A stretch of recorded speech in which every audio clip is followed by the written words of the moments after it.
Respected Mr. Yattrapati Singania, Honorable Chairman, GHS-IMR, Guest of Honor, Mr. Samras Miami, Mr. Abhishek Singania, esteemed Governing Council member of GHS-IMR, other distinguished members of the Governing Council, Director, GHS-IMR, faculty and staff members, passing out students, parents and guardians, visiting and guest faculties, media personnel, distinguished invitees, ladies and gentlemen, namaste. It's the only word I know. I learned it this morning. First, I want to thank the Honorable Chairman of GHS-IMR and also the Director of GHS-IMR, Dr. Premi, for asking if I could come and give this address. I also thank Dr. Bhagwan for being in constant touch with me, for his good sense of humor. Even before the start of my journey in Omaha until my visit to this great place. It is truly an honor and a privilege to stand here before such bright faces in this country. This country whose culture reaches back millennia. I come from a very young country that thinks that ancient history is 100 years old. And now I stand in a city that is 800 years old, in a country that is over 5,000 years old. I am truly humbled to be here. And what a rich, deep culture there is here that fills the air and opens the eyes. We don't really do culture in America. There's a joke about that. Do you know the difference between yogurt and America? Well, if you leave yogurt alone for 300 years, it develops a culture. Unlike America. I've spent a good portion of my life in the profession of teaching. I've taught autistic children, mentally disabled adults, undergraduates, and postgraduates. So places like this business school are like home to me.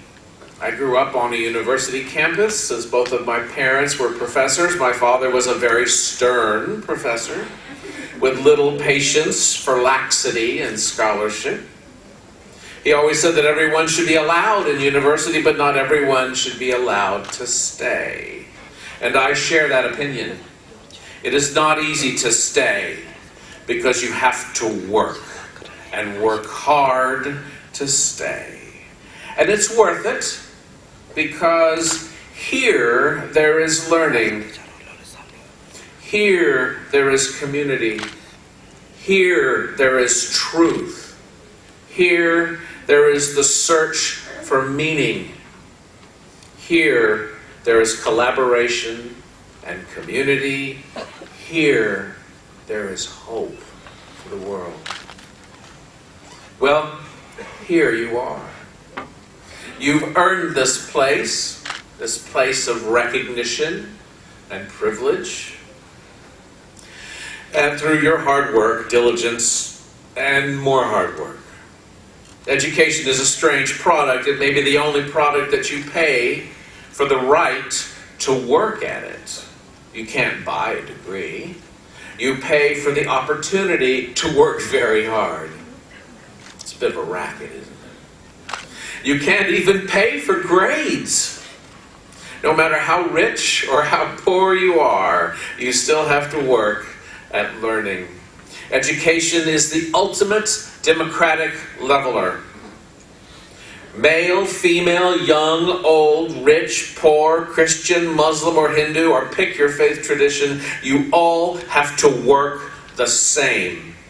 Look around at each of you and admire those around you who have spent a good portion of their lives, a good portion of their money, a good portion of their effort to be able to earn the right to stand in this space. Look at each other.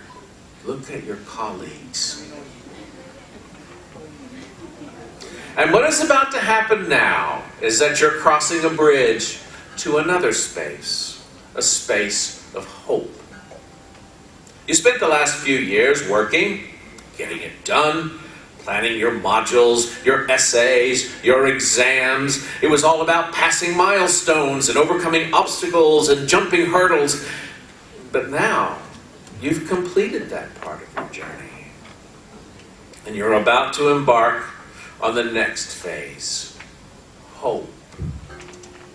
You, dear graduates, are beacons of hope in the world. Lighthouses that will guide us all to a better and more hopeful future. You see, the world needs you because the world needs hope. Hope is strong, hope is courageous, hope is persistent, hope is contagious, hope is life-giving. The French word for hope is espoir. The lack of hope is despair. Despair. And a person without hope is desperate. And desperate people do desperate things. They need beacons. They need hope. They need you. So what makes you so special? Well, according to the British Academy in its multi-year research project called Born Global, they determined that students who understood more than one language could communicate interculturally better than those who spoke only one language. I think you all probably know more than one language. They earned more, were more gainfully employed, were more mobile, and had a greater impact on their enterprises than those who spoke only one language. You know the joke about a person who is multilingual? You know more than one language, you're multilingual. You know two languages, you're bilingual. You know what you call a person that owns one language? An American. You have far more to offer than that. You are engaged in what is called transnational education, or T&E. Now, T&E graduates are capable of taking companies into international markets, are leaders in the global economy, and because of their global perspective are better global citizens. T&E graduates change not only themselves, but their home countries and the countries that provide them with the education itself. I live in a small town of 5,000 people, and I would wager that most of them have never met a person from India, and certainly not Dubai. But when I return, I will tell them stories, and they will listen carefully of my visit here, of the people I meet, of the students I greet, and of the sights and sounds and smells of this great city. And they will be changed. And you? You are emissaries of hope. You are beacons of change. You are harbingers of a world that is more closely connected by trade, business communication, social media, and mobility. And I can say these things because I've been engaged in T&E for over 20 years now. I launched the first online MBA program in Europe, and our students came from Germany, France, the US, Italy, and the Middle East. Our teachers were equally international, and I'm still in contact with those students. One of my former students has held executive positions in Merck Pharmaceuticals, started 5 enterprises, and is now CTO of a health services company. And I spoke to her the other day, and she attributes her success to the international character of our MBA program. During the terrible hurricanes last summer in the Caribbean, one of my former students was on holiday there, and I got worried about him. He'd just gotten married to a Russian woman. He manages a large chain of food stores in Russia. He learned Russian, is very successful. I called him and I asked him if he needed any help from me after the hurricane struck. He said no. He was helping the locals there rebuild. He said he was using his degree in a new way, coordinating precious resources to achieve difficult but important goals. Sound familiar? Another student of mine graduated with an American degree that I designed for Bangladesh, moved to New Zealand, and sends me pictures every day of the fish he catches when he's not working. He earns money and he sends it back to his family in Dhaka, and he now helps others immigrate to New Zealand from Bangladesh, where they can earn a good wage and support their parents and their children back home. And finally, another of my students is a Malaysian Chinese who went to a British school in Thailand, and upon graduation he helped me open up education opportunities in Vietnam, Thailand, and Indonesia. He could translate Asian culture and British culture and American culture, and the last time I saw him we shared a bottle of American spirits while listening to a Thai rock band play Jimi Hendrix in downtown Bangkok. You see, I come from a country where everyone's ancestor was transnational. Everyone. Oh, you hear our president talk about walls and whatnot, but I can tell you that the vast majority of Americans are proud of being from somewhere else. Their ancestors were beacons of hope, and they left the comfort of their home countries and came to the New World and brought their culture and language and customs and shared for reducing immigration are really the dying. What makes America great is its diverse society, and that is an important lesson for you here. Diversity brings results to hope. Consider the Iowa farmer for just a moment. I bet you didn't know this, but there are more pigs in Iowa than people. Think about that. Just think about it. Living in a state where there are more pigs than people. And these pigs must be sold. And I can tell you right now that Iowa pork is very good and usually is on my table once a week. But there are not enough people in the United States to eat all the pigs. So we must sell them abroad, internationally. And you know who buys our pigs? The Chinese.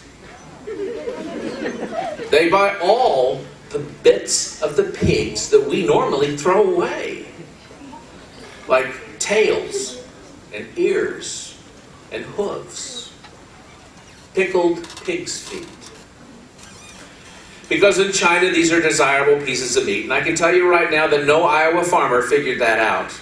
They did not stand in their field of pigs and think, I bet the Chinese would buy these.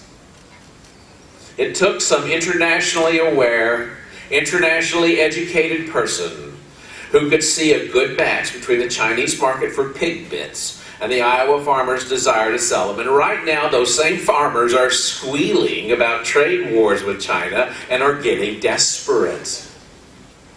And this is where you come in. Because if we were writing a story, this is where we would write, and the young business graduate from India could not only see the problem, but also the solution on the international stage. Those Iowa farmers are going to be hurt. And when they hurt, the people in my small town hurt. Grocery stores will sell less food. Gas stations sell less gas. Home mortgages will go unpaid. People will lose their jobs, and the entire state will suffer, all because we can't sell pig bits to China. We aren't going to sell them to the Middle East. I asked Samras about it. He says, no, I don't really eat pigs. I'll bet that I would have few customers in Dubai if I opened up a shop that sold fried pig ears. But you know, the U.S. pulled out of the TPP, the Trans-Pacific Partnership, and you know what happened? Well, other countries just went right ahead and formed a trade agreement without the United States, and now the U.S. wants back in because it's going to lose out. And listen to me carefully, the future is in international markets. Write that down. I met a man in Thailand who once told me that we are an elite segment of society, and by we, I mean global citizens. Those of us who have colleagues and friends in faraway places and identify with the term global more than the term local. When I moved to my little town, I used to ask people I met if they were from around here. And mostly they said yes, and every now and then someone would say no, and I would say, oh, where are you from? And they would say Tabor or Mineola all places within 15 kilometers of Glenwood. Their thinking was so localized that they believed that far meant just down the road. And in a way, it's a kind of a cute little attitude, a kind of a quaint attitude, but it's a very limiting attitude in scope and breadth. For one thing, they have never met a Hindu person. I asked everyone I know if they ever met a Hindu person, and nobody had. Nobody. Nobody. And as I look around today, I think I've probably met more Hindus than all the people in Glenwood combined, and Muslims, and Buddhists, and Zoroastrians, and if all you understand is what you see locally, you will never, ever be able to figure out how to sell pigs in the world, or corn, or soybeans, or any of the agricultural products from Iowa. But you are hope. I may be the closest thing you ever get to a person from Iowa. But I'll wager that you are all already thinking about possible solutions to this problem. You can't help it. You have learned to do that. You've done it before. This sounds a lot like a business problem you had to solve in your international marketing class, doesn't it? Don't you have the urge to just take out a pen and paper and start writing your essay right now? You may shake your head, but I know in your darkest moments you really want to solve this problem. Why? Because you're educated to do so. Because you can. Because it's a challenge. Because you know that you can change the world if you can solve this one little problem. Or maybe it isn't Iowa at all. Maybe it's Thai shrimp farmers or Indian farmers or Indian merchants, or maybe your challenge is to transform the Indian export economy from a resource extraction economy to a value-added manufacturing economy, or maybe you just leapfrog all of that and look to transform India into a global data brokers, a place where Facebook and Amazon can store their consumer data without fear of governmental interference or hacking. You have earned the right to be in this space called hope. You worked for it, you studied for it, and now you are like candles lit during the festival of lights. You are hope. You carry computers in your pockets. You can communicate with anyone, anywhere, anytime. You light up dark places with your phones and tablets. You will light up enterprises with your knowledge and determination. Your business school just signed an international agreement with Westford and Dubai, one of the most international cities in the world and one of the most international colleges in the world. And we welcome you to the global stage. We've been waiting for you.